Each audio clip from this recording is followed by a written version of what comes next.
Now that the United Nations have delivered Europe from the Nazis, two of our three enemies lie among the ruins of their own evil ambitions.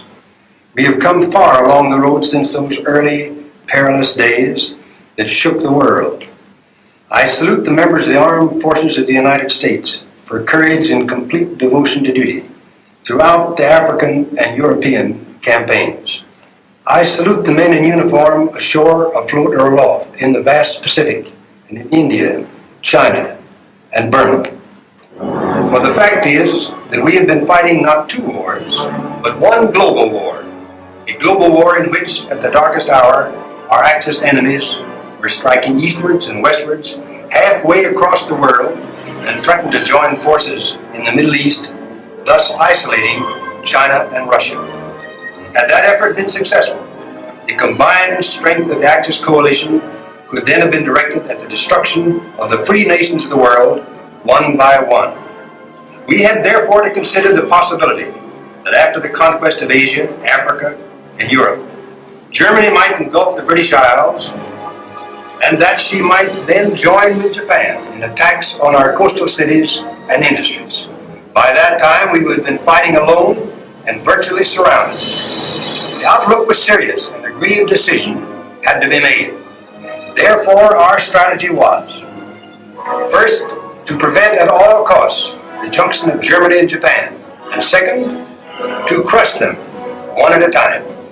We had to destroy the Nazis first because, until the great industries of our country could perform the modern miracle of building sufficient ships for all-out war, it was necessary to choose the considerably shorter supply routes to European theaters in preference to the longer sea lanes of the Pacific. Furthermore, to have undertaken an early offensive against Japan would have required large naval forces. The treacherous attack on Pearl Harbor had so damaged our fleet as to render us unable to assume that offensive. The naval building program would need at least 2 years to complete. We simply couldn't wait that long. In Europe, we had hard-fighting allies already at grips with the enemy.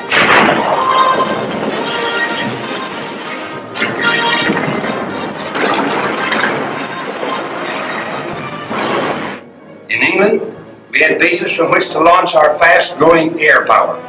But in the Pacific, we had no air bases near Japan and no strong allies, however brave. Most important of all, America immediately had to commit its major forces to the European theater because at that time, the Axis partners had Russia and Britain on the ropes. If we had concentrated on Japan and defeated it, we then might have been confronted with a Germany that either had defeated Russia and Britain, or at the very least had become so strong as to be almost impregnable to our delayed attack.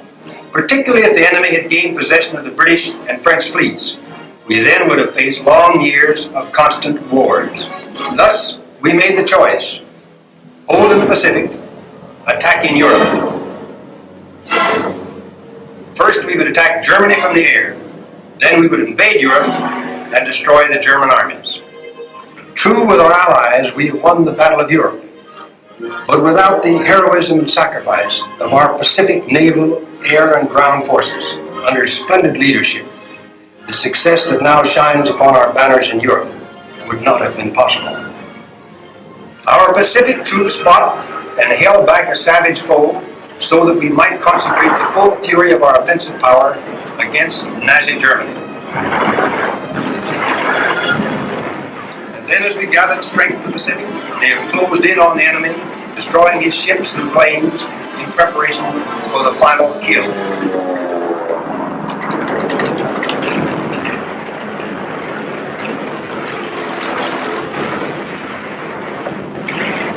We won the Battle of Europe.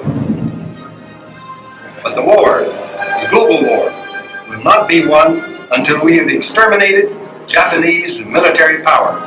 The Japanese of Pearl Harbor,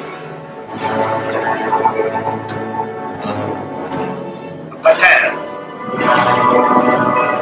Corregidor, and Malaysia. And Japan committed to 100 years of war and sacrifice if necessary. We are prepared to lose 10 million lives in our war with America. In Japan, committed to world domination or to death.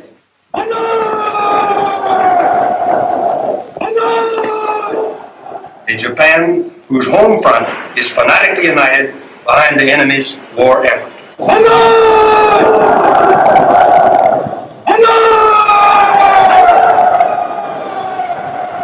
Now, together with our allies, we shall concentrate devastating power against this treacherous enemy and rid the world permanently of this menace of barbarism. We can do this if every American, in or out of uniform, keeps in heart and mind the plain fact that we will not have won this war, nor can we enjoy any peace until Japan is completely crushed. 2 down and 1 to go.